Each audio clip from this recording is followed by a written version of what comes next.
કહેવાય. તો એસ્ટ્રોનોમીને આપણે દિવસે જોવું હોય અવકાશ દર્શન, તો અવકાશ દર્શન કરવા માટેનો સરસ મજાનો વિભાગ છે. અને આ વિભાગ દ્વારા જુદા જુદા નક્ષત્રો, તારા, ગ્રહો કે તમને સમજાવીએ છીએ. તો આ ટેલિસ્કોપ છે. શું છે? ટેલિસ્કોપ. આકાશ દર્શન કરવા માટે અમરેલીનું જૂનામાં જૂનું ટેલિસ્કોપ છે. શું છે? આને દ્વારા આકાશ દર્શન કરી શકો, નક્ષત્રો, તારા. તો આ એક સરસ ટેલિસ્કોપ છે. જૂનો છે, પુરાતનીય છે, એટલા માટે આપણે આ રાખ્યો છે. વજન કાંટા.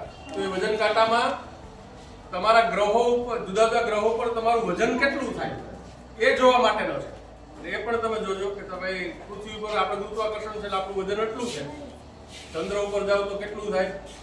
તો એ જુદા જુદા ગ્રહો દર્શન કેવી રીતે કરે છે તમે જે તનભાઈ સમજાવ્યું ને હમણાં કે પરિભ્રમણ કોને કહેવાય, પરિક્રમણ કોને કહેવાય. તો એસ્ટ્રોનોમીને આપણે દિવસે જોવું હોય અવકાશ દર્શન, તો અવકાશ દર્શન કરવા માટેનો સરસ મજાનો વિભાગ છે.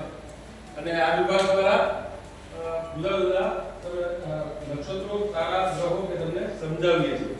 તો તમારી પાછળ જે ચિત્રો દોર્યા છે ને એમાં તારાના સમૂહ દેખાડ્યા છે. તો જો તમે જે તારાના સમૂહ આ રીતે તમને આકાશમાં દેખાય તો કઈ રાશિ થાય, વૃશ્ચિકમાં કઈ રાશિ થાય. તો ચોક્કસ તારાના સમૂહને શોધવા માટે, આપણે રાશિને શોધવા માટે ચોક્કસ તારાના સમૂહને શોધવા પડે કે ભાઈ આ પ્રકારના તારાનો સમૂહ